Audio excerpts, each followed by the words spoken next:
What's going on, people? We are Tottenham TV back here for yet another Tottenham update. I didn't think we would have to come back again today after the update we gave you earlier, but here we are. Quite a lot has been breaking, a lot of news doing the rounds in the last few hours regarding Tottenham Hotspur. Another day in paradise, as it usually is around Tottenham Hotspur. And look, we brought you the news earlier on that Thomas Frank has been in talks with Tottenham Hotspur. Well, all the reliable journalists have come out and spoken about Ange Postecoglou in the last couple of hours. And Alistair Gold, we'll start off with him. He says that Levy is still believed to be weighing up the future of Ange as he faces a crunch decision over the direction of the club.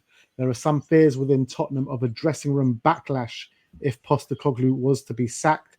Some within Tottenham did not understand Postecoglou's decision to prioritise the Europa League once he felt injury-ravaged Spurs could neither achieve anything in the Premier League nor get relegated, which I find peculiar, to be honest. Like, if you can't achieve anything in the league or get relegated, like, why not just prioritise the Europa League? Just doesn't make sense to me. But Paul O'Keefe says that he's told no official communication has been made to the coaching staff of Tottenham, but Daniel Levy has made a decision. The decision, what the decision is debatable.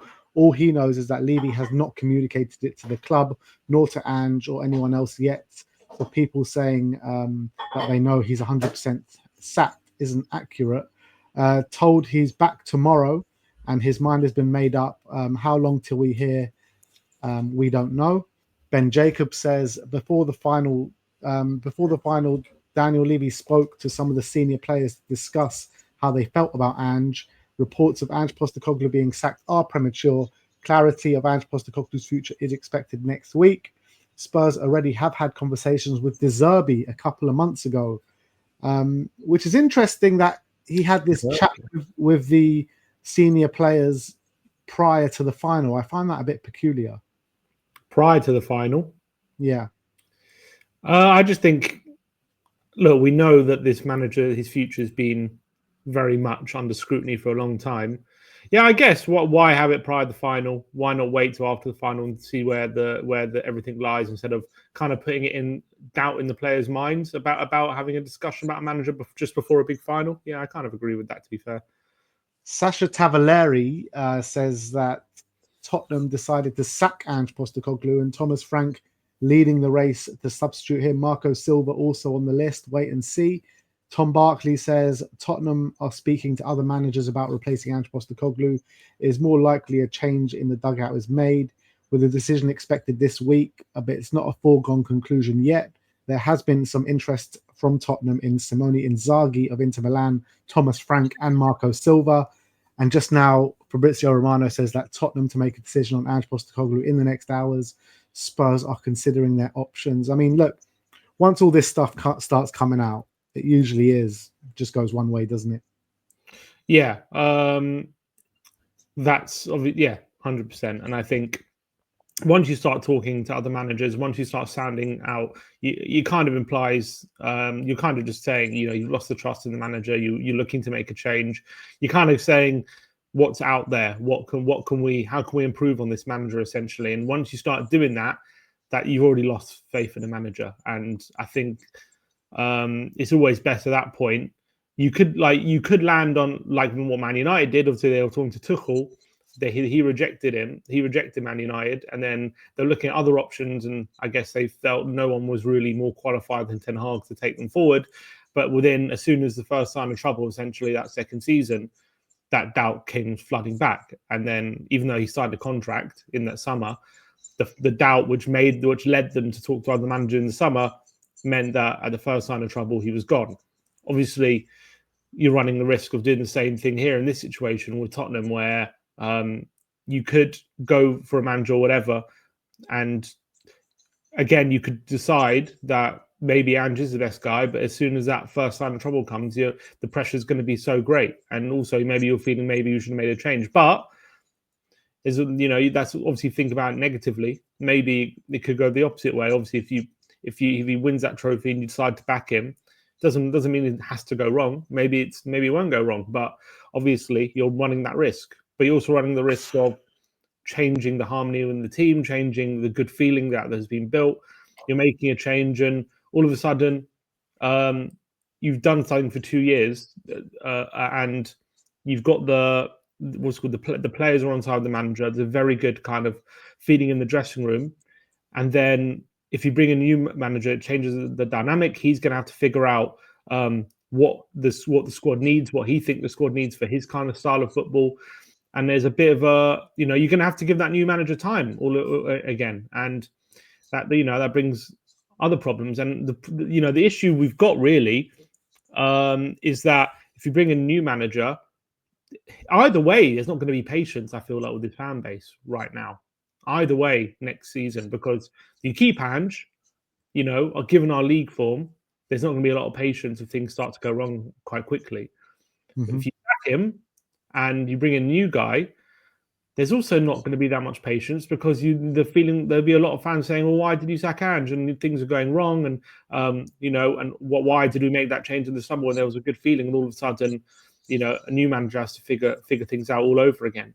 So we're in a bit of a pickle here, I think, it's fair to say. In terms of Frank, I like him. I think in terms of if we are going to make the change, which looks like we are, I think he's a good option. And I think in terms of how he is, his man management style, what he built at Brentford was very impressive. So I think obviously he's a good option, I think, if we are to get rid of Ange. But I just feel like personally, it's a risk. And it's a risk. I know it's a risk keeping Ange as well, but would I rather risk it on the manager who just won a European trophy, or risk it on a new guy?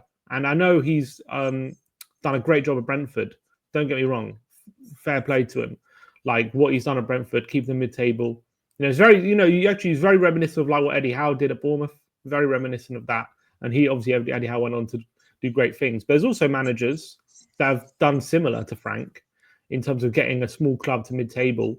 And it's not like just because they've done that means they're ready for the big job. Now, I don't know if Frank's in that caliber. Maybe he's better than some of the managers. But you think of some managers, Deitch got Burnley mid-table. Tony Pulis I'm just saying, Tony Pulis got Stoke quite consistently mid-table. Chris Wilder got Sheffield United into mid-table. Like, it's not impossible. I'm not saying that those managers didn't do a good job, whatever. I'm just saying didn't necessarily mean those guys were ready for the big jobs. And I don't know if Frank is different to that. I'm hoping he is. And I think there are suggestions that he is. But there's also, you could have given suggestions to those other managers why they are as well. So I just think it's a risk. I'm not saying Frank is another Pulis or Deitch or whatever. I don't think he is. I think from what I've seen, he looks like a level above those managers. I'm just saying, just because you've taken a small club into the mid-table of the Premier League doesn't necessarily qualify you for a big job. Yeah, but I don't think they're just looking at, just him taking Brentford to the mid-table. They're looking at his tactical nous, his man management ability. There's all the package that it comes with. And, those other managers, I know you're not saying he's exactly the same, but those other managers kind of got their club to mid-table, then went back down, right?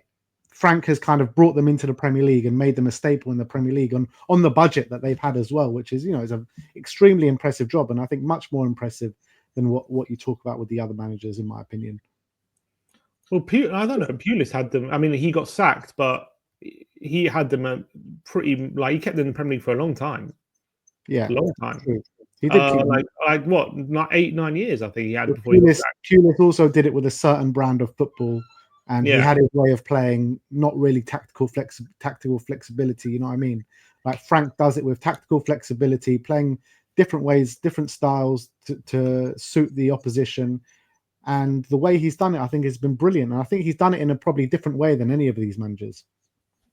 Maybe. I mean, I thought Chris Wilder was also quite tactically flexible when he was in the Premier League. Obviously, he obviously went completely wrong the next season. I know that. I'm just saying, I agree with you. I do agree with you.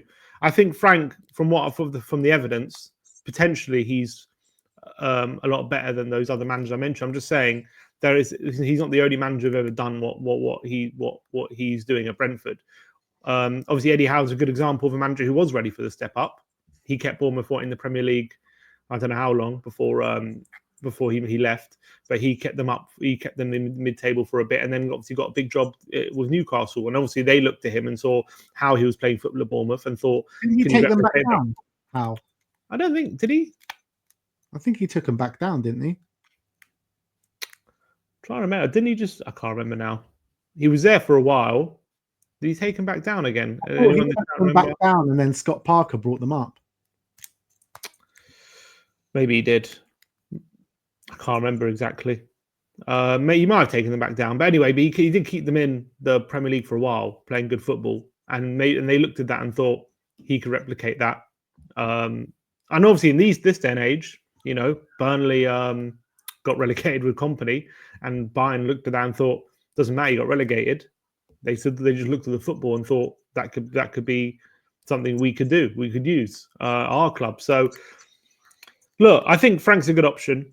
And I think he's a good option if we are to part ways with Ange, which it looks like it. He's looking like the front runner. We're now hearing good links, right? Strong links to Frank, which we weren't hearing really with any other manager. It looks like we've actually been talking to him. So once that happens, I'm going to get behind him, but I'm not. But right now, it's a bit of it tastes bitter. Bit of taste in my mouth, to be honest, how we're dealing with it. But it is a big shame because everything that he's given us in terms of, I know the league form was absolutely dreadful and a sackable offence on its own, but to deliver us that trophy, that parade down the high road, he's gonna go out as a legend, whatever you want to say. He's delivered a European trophy to this football club, and that I do feel like with all these links coming out, I think we're going to hear something tomorrow.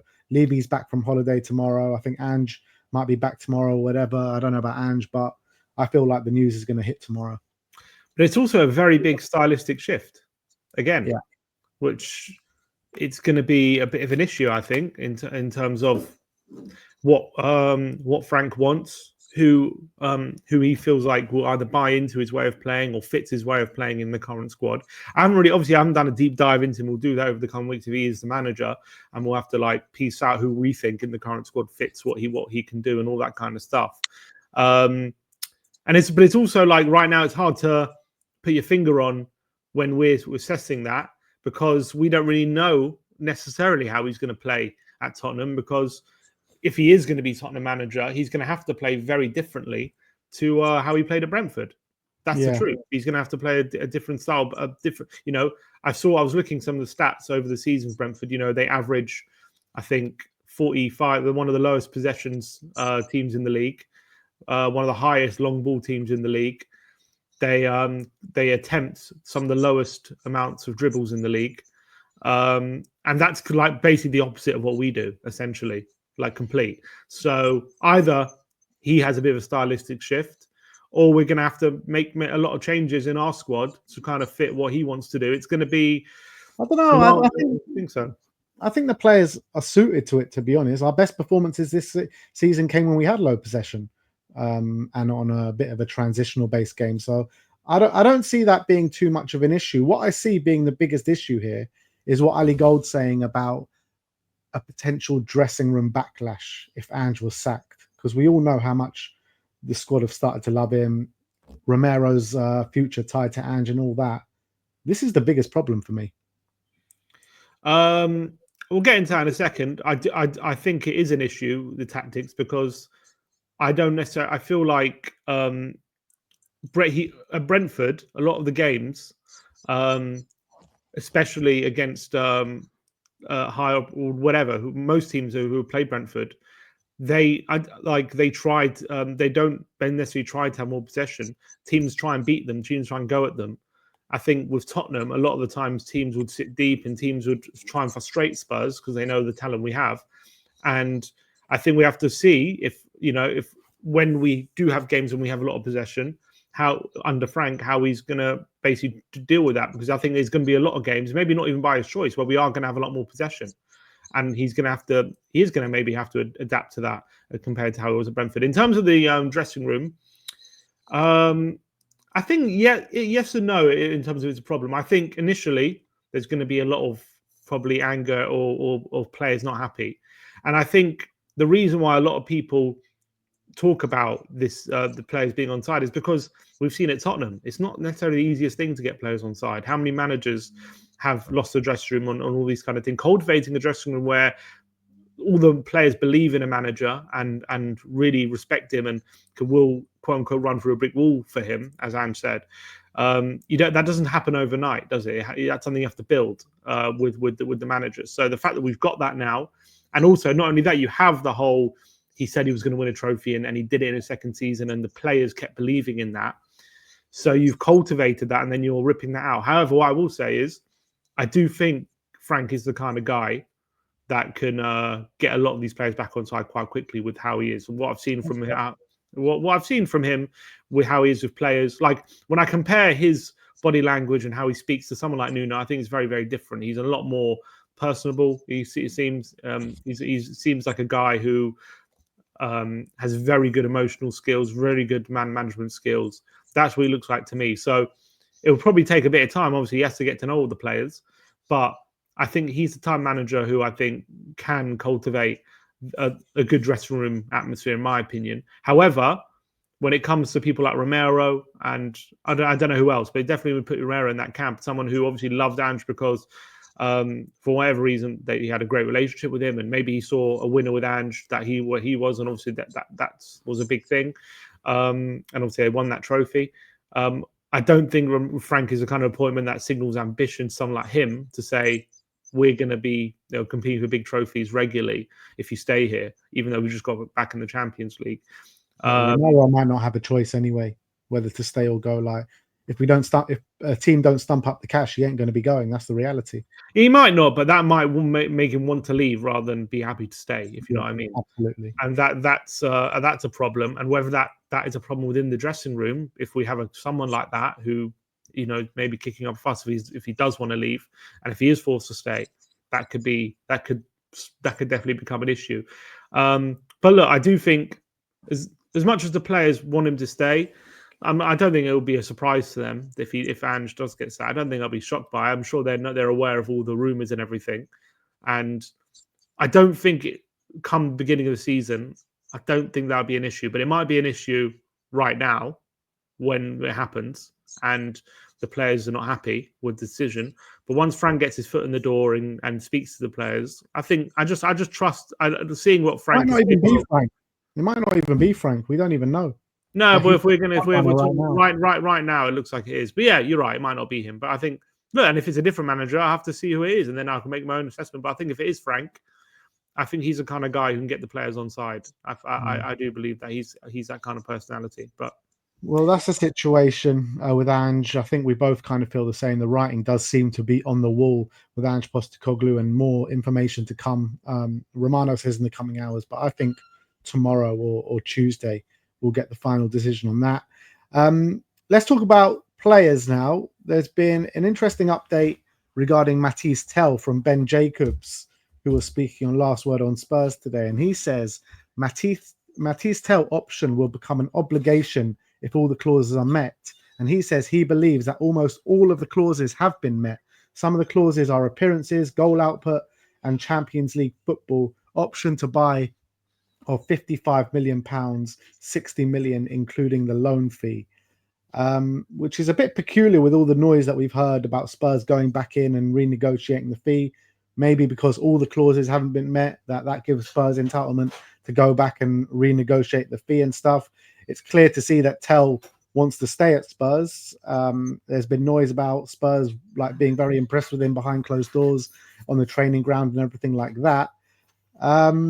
What do you reckon about this? Do you reckon there's something in this, like his obligation has been met? I don't think so. If I was to make a prediction, I don't think, because we hear a lot about these clauses, but then we don't really know about specifics. I remember with Decky, from what we heard, it was like, I think the clause was if we get Champions League football and he plays over half the games or something, then the clause would have been met. But then it didn't really get met for some reason, even though we did that, and then it ended up rumbling on for another year, and we did end up signing him permanently. But I don't think it was because any clause got met. If I remember rightly, I think we just decided to sign him, even though from what we heard, the clause had been met. It was a bit a bit confusing. But in terms of Tell, I think we probably would have heard from by now potentially if that clause had been met and we were forced to pay all that money, which would be definitely a problem, I'd say, because I don't think we don't want to pay all that money. Yeah, but then on the flip side, we would have heard if he's going back to Bayern because not necessarily. we announced at the end of the loan spell that Timo Werner's going back. So why wouldn't we? We have no intention. We have no intention of keeping him. Yeah, but hell, we might do. Yeah, I guess they're trying to bring him in then. Yeah, probably. Or they're discussing. They haven't decided. Or they're discussing it. Or they have decided. Yes, they are going to keep him. One of those two. They definitely haven't decided not to keep him. Essentially, is what you can gather from that. That's all you can really gather. So, I do think they want to really renegotiate that clause. I think they do want to get it down. In terms of what Ben Jacobs is saying, he's saying, what did he say? The majority of the clauses have been met. Yeah. So not all of them. So that means it wouldn't be. Then that means it wouldn't. He's talking about appearances, goal output in Champions League football, and I highly doubt the goal output would have been 2 or 3 goals. He got 3, didn't he? 2 in the league, 1 in the FA Cup. Yeah, I doubt after 3 goals you trigger a 50 million transfer. Doesn't seem like a smart thing to do. I think he played 18 games since he signed. I mean, that might have been something. It could have been like 15 games, Champions League football, and like 5 to 10 goals or something. Yeah, I can't imagine from what we've seen that the clauses have been met. But look, haven't seen the contract. I don't know what the clauses are, but I highly doubt it. So I don't think he's met any clause. I don't think we're going to be forced to spend 50 million. I think we do want him, but we want to renegotiate that fee. I think is what I think is probably going on right now. Again, all will be revealed in the coming days, I reckon, on Matisse Tell. But another one from Ben Jacobs says that Tottenham have made an offer for Angel Gomes. Spurs have grown in confidence in the last 48 hours to sign Gomes on a free transfer. I mean, this one's right up the Levy playbook. Apparently, from what I heard from another report, that it was Tottenham and West Ham, the 2 Premier League teams that are in for him. And I guess if you have that choice, you are only going one place, aren't you? Yeah, I think. Look, we spoke a lot about Angel Gomes, didn't we? And I think he's a good player, and I like him. And look, again, now if Ange's leaving, it changes the landscape, doesn't it? In terms of who we want, what the fit is. It would be weird to sign a player before, obviously, we get a manager, but how we've done that before, haven't we? I think didn't Manor sign before we had a manager, or he was like basically agreed before we had a manager. We love our club signings, mate. So you can't rule it out, and especially he's a free transfer, England international, and 24 years old. So I'm sure Levy's completely licking his lips. He's a midfielder that I think is good, but again, it's like, is he necessarily better than what we have right now? I don't know. I don't know much. I don't know. The only time I've seen him play is when he played for England, and I thought he was absolutely brilliant that day. Yeah. I've seen Basuma on the one-off game have brilliant games as well, so it's hard to really judge it. And if we're apparently, a lot of the reports saying we want a good experienced midfielder. Obviously, he does have a Champions League experience, doesn't he? He played for Lille last year in the Champions League. He had a good campaign. I think he got sent off in one game, I remember, though. But yeah, I think he did. I think Lille had a good campaign. So look, I think if you ask me, or you ask majority of Tottenham fans, Angel Gomes is going to be your big centre midfield signing. I don't think too many people are going to be happy with that.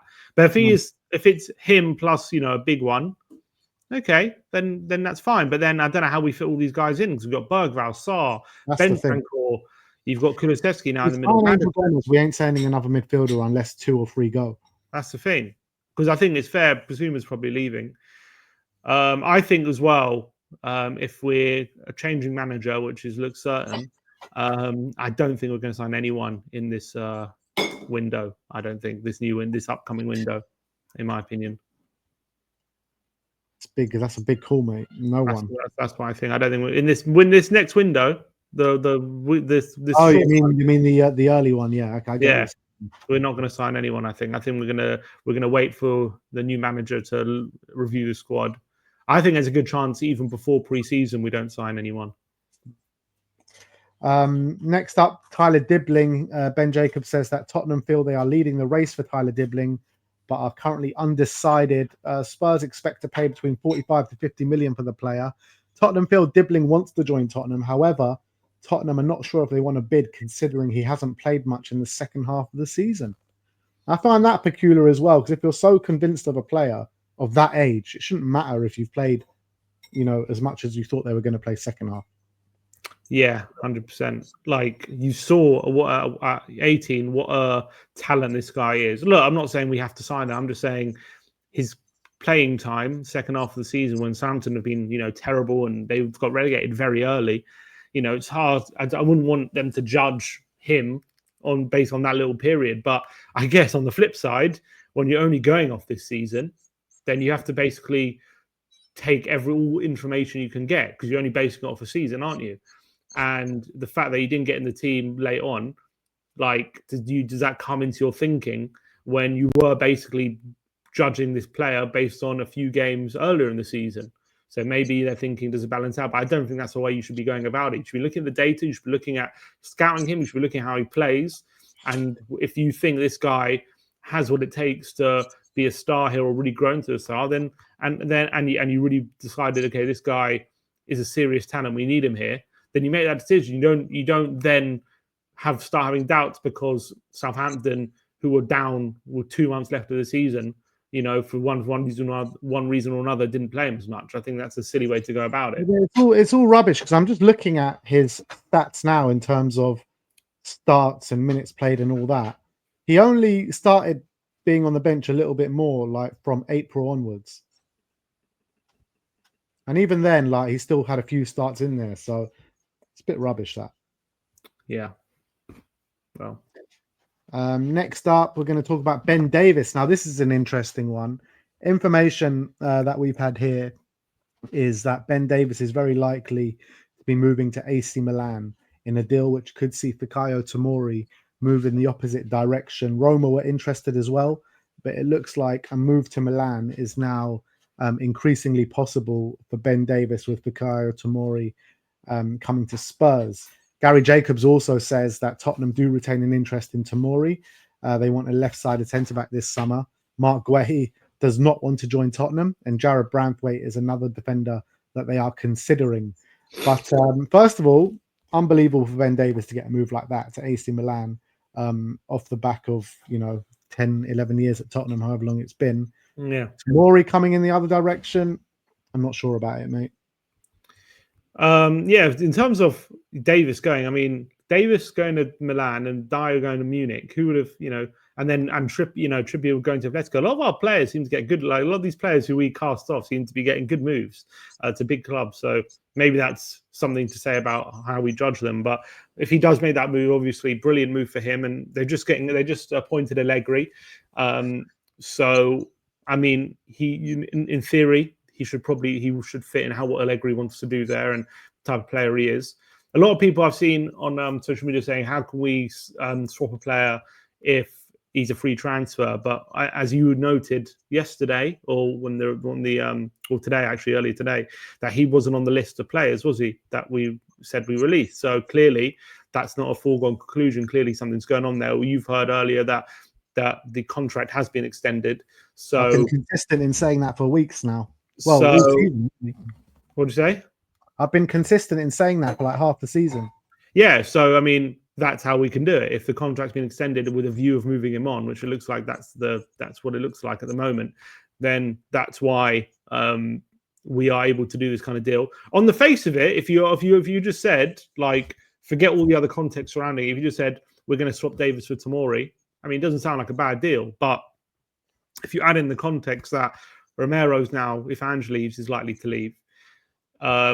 We now have 4 centre-backs if Tomori comes in, with Dragoshin, Danso, Van der Ven, Tomori. And are we really going to then drop 50 million or whatever it's going to take to replace Romero on another centre-back if we have those 4 already?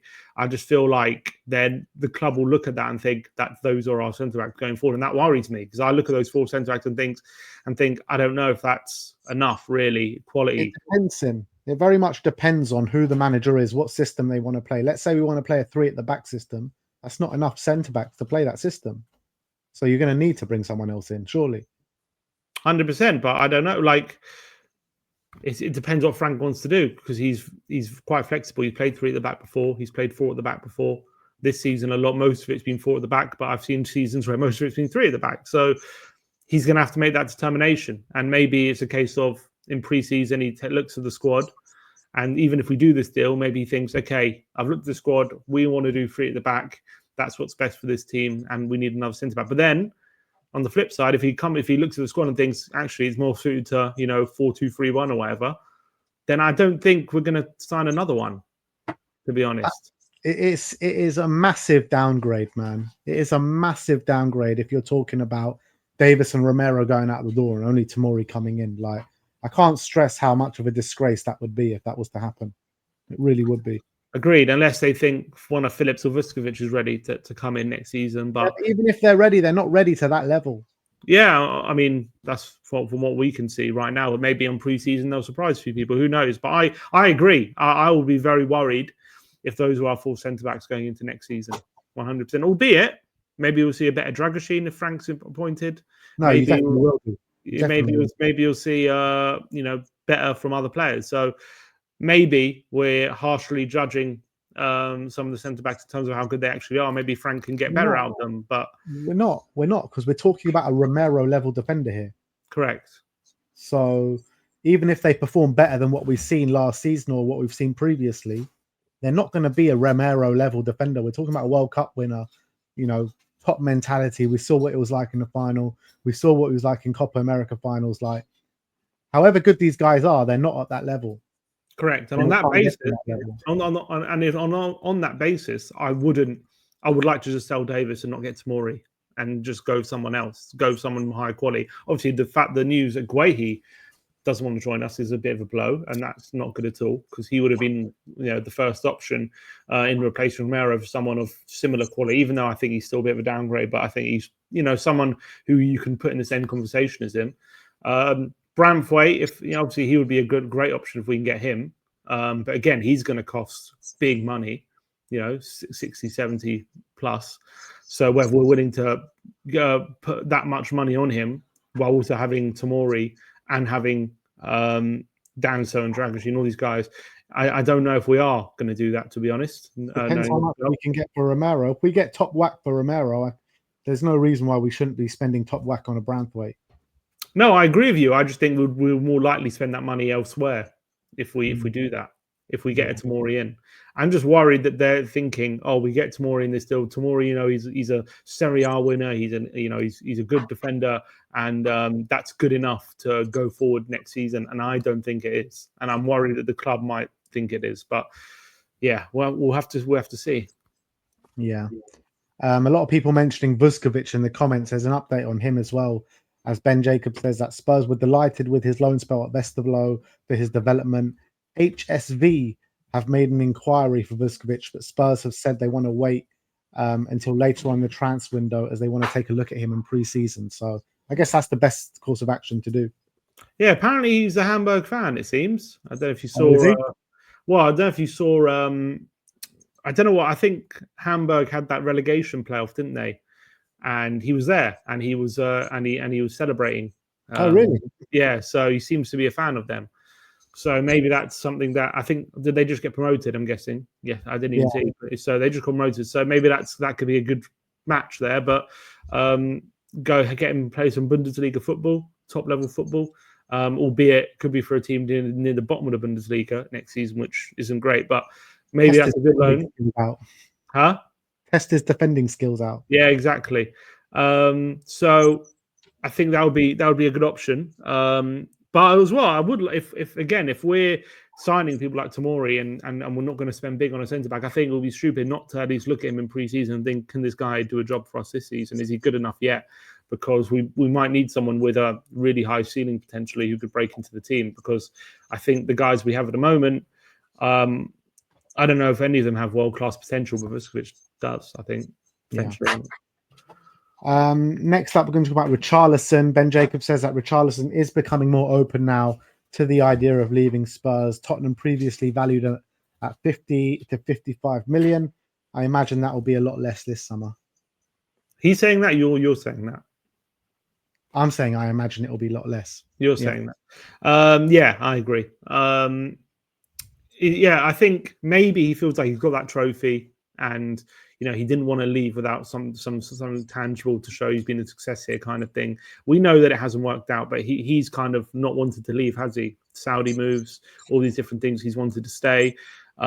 He feels like he's got stuff to achieve here, and and maybe he feels like, look, I've achieved something. I won the trophy, and now I can. And now, if I kind of not wanted, I can leave with my head held high, having won that trophy, and go somewhere where I'm going to be more important, or I feel more like loved, I guess. And as much as I think the fans love him, and he's a bit of a cult hero, and in a sense, we know he's not reliable. We know he can't stay on the pitch, and that's just something that we've contended with for the past 3 years, and we just need to move on from that situation. So glad he's more open to it, and I think it's a good time this summer to part ways, I think.